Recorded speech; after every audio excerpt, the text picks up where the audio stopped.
And that's the only thing really that can help us transform what we need to transform. And it's also the only thing that can help us be free from things that we need to be free from. Otherwise, we'll gravitate towards this or the other, that one or this one. And we can get into all sorts of spirals, as Baba says, right? All sorts of spins. Ever been in a spin? No? Yeah, a bit dizzy. But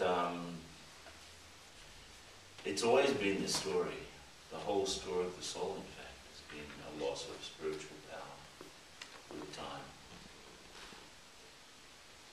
And of course, spiritual power can only remain if there's purity, so there are two things. But Baba's job, in fact, is to give us spiritual power. If he didn't do that, he would be unemployed. Right? We can't give ourselves spiritual power. We can't get it from anyone else. We can't get it from matter. What else is there? You know?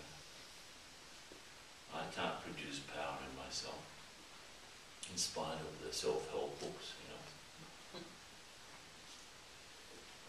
It seems like the only ones that earn money about, you know, that in their lives with self-help are the ones that write the books and give the lectures. But even if you look at self-help, the recipes are the same old ones, aren't they? Think positive, have a purpose.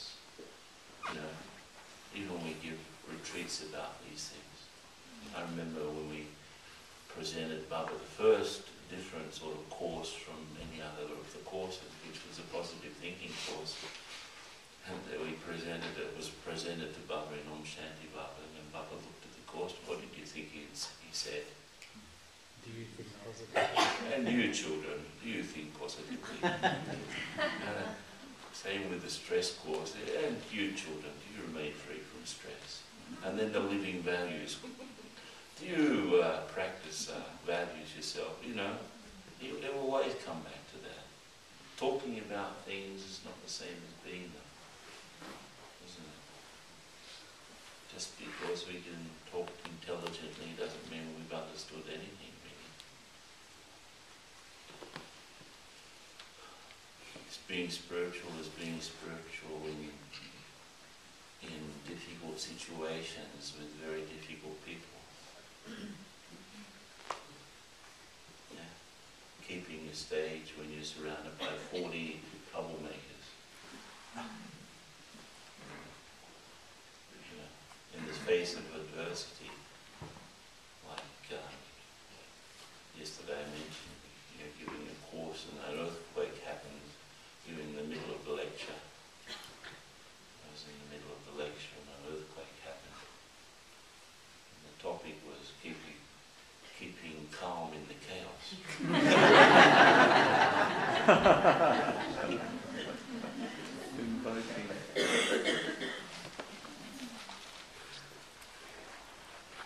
Once there was, we were talking about values, and it was in the days of the overhead projectors, you know, and it was in this auditorium that we hired in a hotel, and the guys who were setting up the screen got the timing wrong, so they come into the talk when it's already started, right? And they're following order, you know, set up the screen.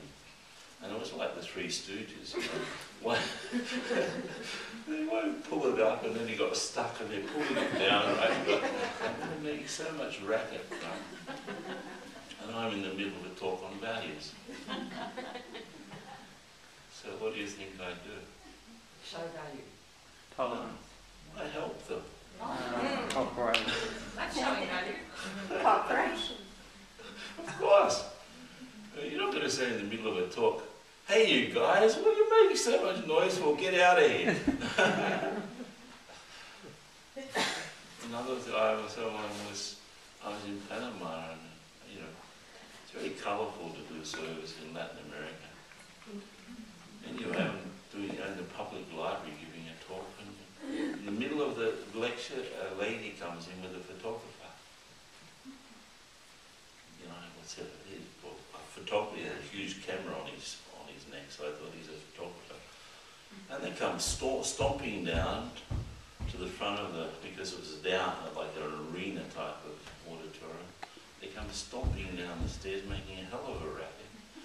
And the whole thing's about keep making other people happy, right? Anyway, they sit down right in front of me, out in front of everyone. The whole audience with his jaw on the ground, you know. What is going on? Who are these people? How dare they? You know, that was the vibration. And the lady puts her hand up and said, "Can I take a photo with you?" In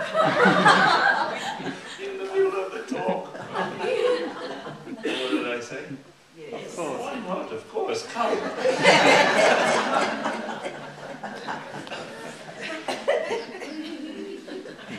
Tolerance there. Tolerance there.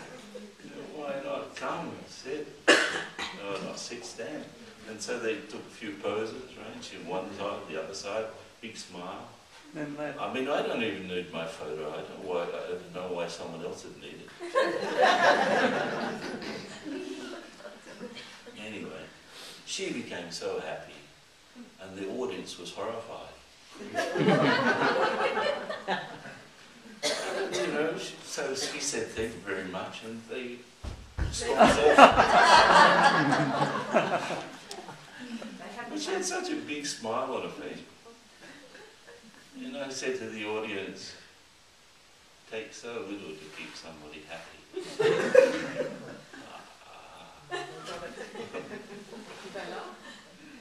Well, they became sort of lighter. Yeah, they became lighter. And it's true, isn't it? It takes so little to put a smile on someone's face. But to stay stable amongst all sorts of situations. I've been in plane crash, I've been in the bus crash, which crashed at 120 kilometres per hour and rolled. Half of the people were killed. I was on the bus. And it's just, you know, that you accumulate power for those sorts of situations.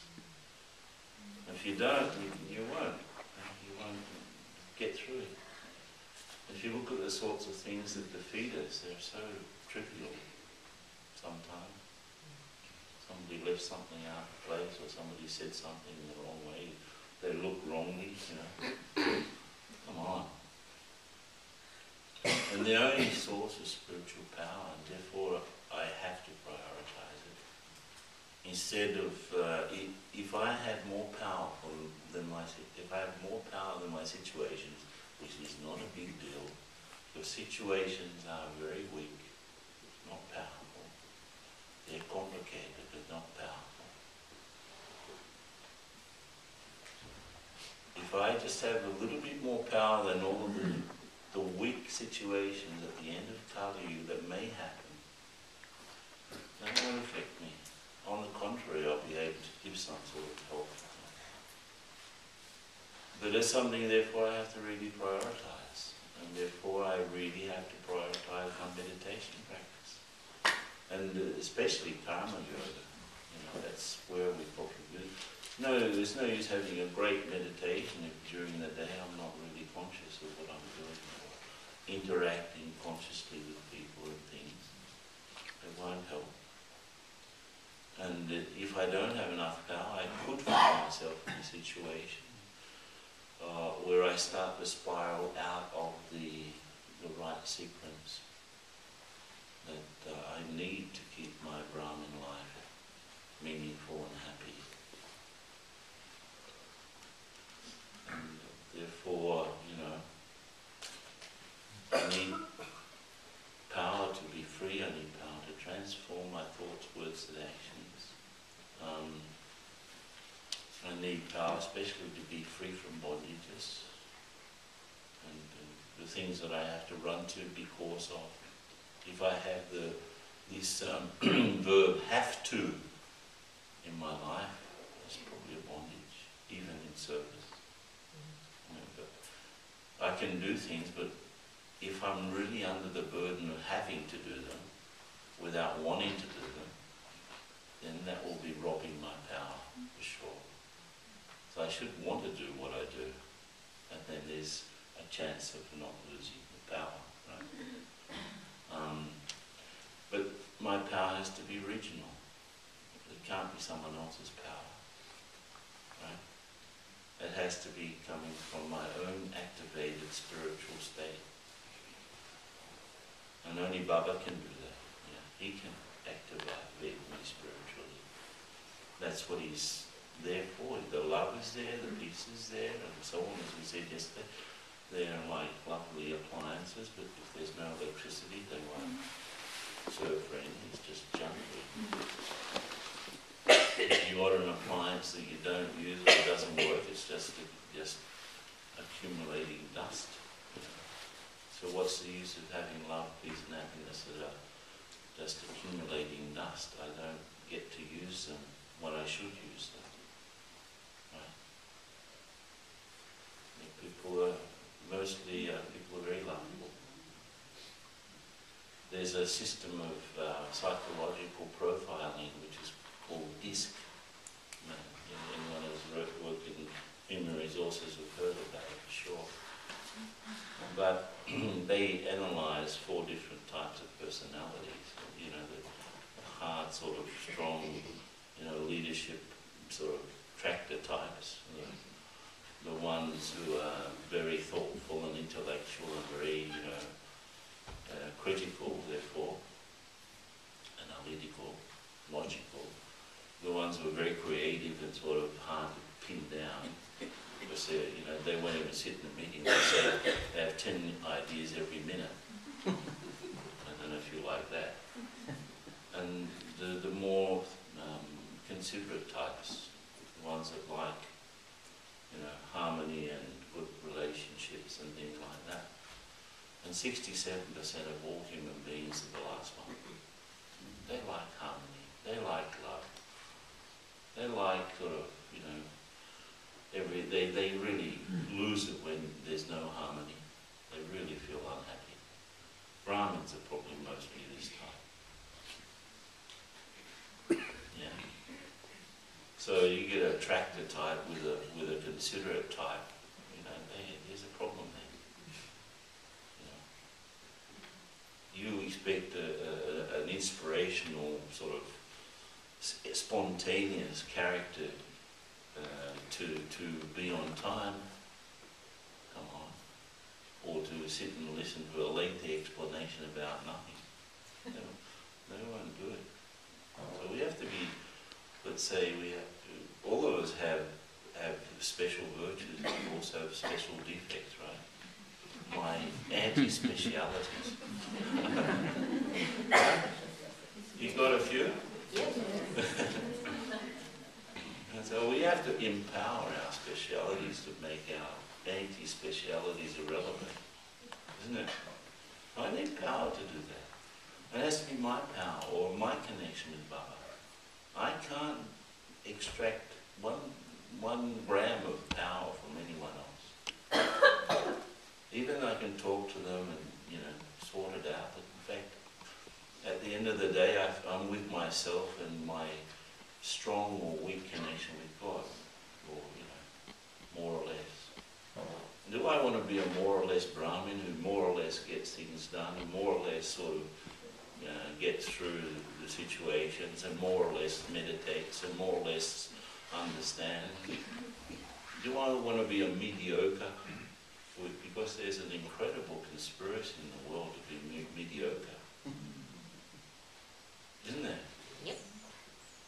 You know, because it's expected of you. If you get, you know, look at this one. This happened to me recently. It happens a lot, actually. Someone parked. It was a thunderstorm. Traffic is horrendous. I took 2 hours to get from one place to where I'm going. And when I get to the centre where, there's a residential park where I live. Someone is parked in the driveway. And generally, there's a pastry shop across the road, you know, baker's shop across the road. Probably someone gone there, you know, to buy bread or milk. And you know, what's the normal mediocre reaction to someone after 2 hours of horrendous traffic? You get home and it's pouring rain and someone is parked in your driveway. What's the normal reaction? Baby horn. Rage. Rage.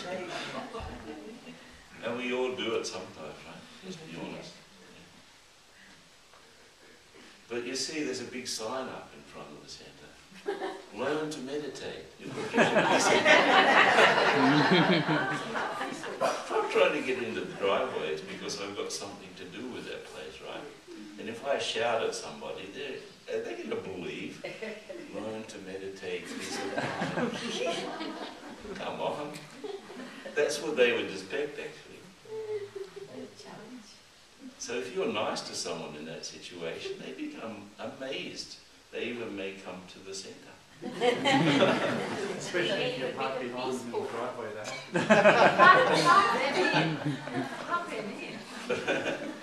Well, you know what I mean. We have to, if we want to be powerful, we have to make it our own original power. I am in the, let's say my effort is to empower myself with Baba, with the connection with Baba. And it has to be my power, not someone else's. Not some incredible, inspirational sort of splurb even by Daddy Janki. I can't get power from Daddy Janki. I can't get power from Brahma Baba, actually. Shiv Baba is the source. Brahma Baba is like the, let's say, the post office. The agent in between, you could say, that when I'm going to ever talk to Baba, I have to do it through the subtle form. Because if I'm in the incorporeal form, there's no talking. And power can only be, power is real. Power is real. You can't imagine that you're powerful. You can't substitute real power with your ego either. Won't work. Every ego's got their own agenda. So if no one cooperates with you, it's because your ego's more powerful than the spiritual power. And the situations that we get stuck in are the ones that where they're a little bit more powerful than what the power that we have. And there's a sequence too that Baba's, you know, can end up in spiritual death. This is the sort of subject of today's morning. Spiritual death. We've seen a few, right? No, I don't want to be half dead either, right? No. I'm in spiritual intensive care. One illness after the other. Knocked around, one spiritual illness after the other. I need to be spiritually healthy so that my conversations are the right ones, and I'm in the right situations. And service is sort of knocking at the door all the time. I can tell if I'm spiritually healthy by three main indicators. First of all, people will be cooperating, lockies and unlockies. Secondly, opportunities will be around. You know, service will be sort of knocking at the door because Baba needs powerful children to do what he has to do. You know. If he's got a choice, he'll probably always pick the powerful one, spiritually powerful one.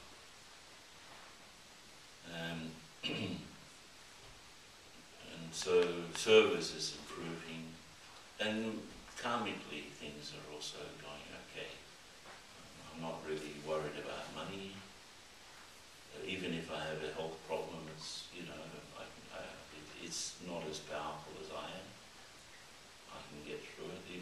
serious one. We see our daddies, one thing after the other. Probably if I fell down and broke my head open and had 25 stitches like Daddy did the other day, I don't know if I'd be in the morgue the next day. A couple of days later, but Daddy's sitting there in front of Bappa, and worried about the hood that she's got on her head. And Bappa said, "You're beautiful."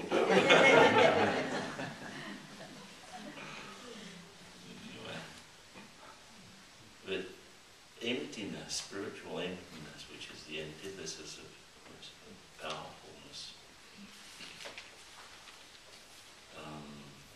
has to be filled somehow. And if Bubba's not the source, something else is going to be.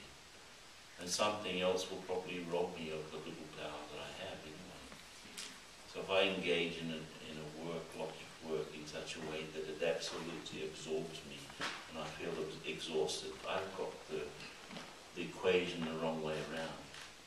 I should be giving, and the job should be helping me to grow spiritually.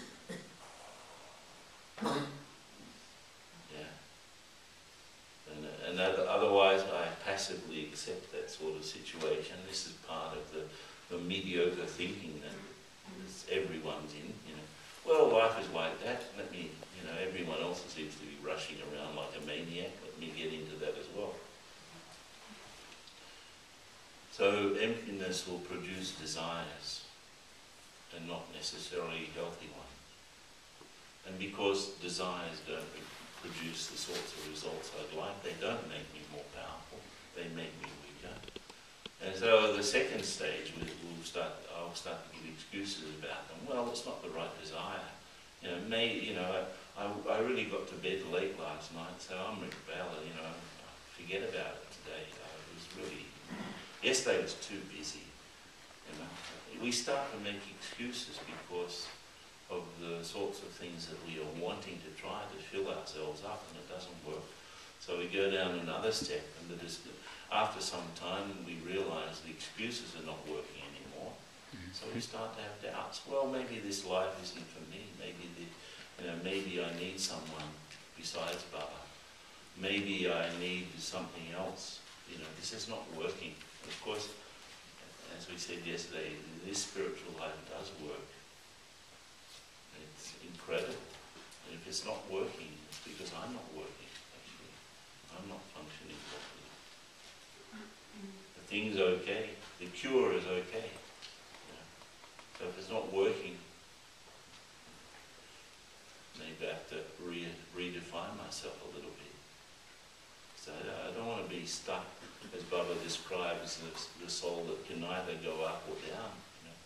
Stuck between two floors, can't really get a hold on the confluent stage, and is absolutely uninterested in going back to Kali Yuga. So where do they stay? In limbo. Maybe the memory of this is purgatory, where you have to sort of pay for your sins until you're ready to go to heaven. The Catholic sort of spin on things. But so I start to doubt myself. I start to doubt the family. Come on, these people, they're really on a big sort of hallucination here. It's a mass hallucination. These people thinking that they're going to be deities. Come on. So I start to doubt the family. I start to doubt myself. I start to doubt even Baba. I start to doubt purity and its importance. And then, next step, if that spiral goes further and further down, then it's called spiritual suicide. I'm saying this because that's the subject of the morning today.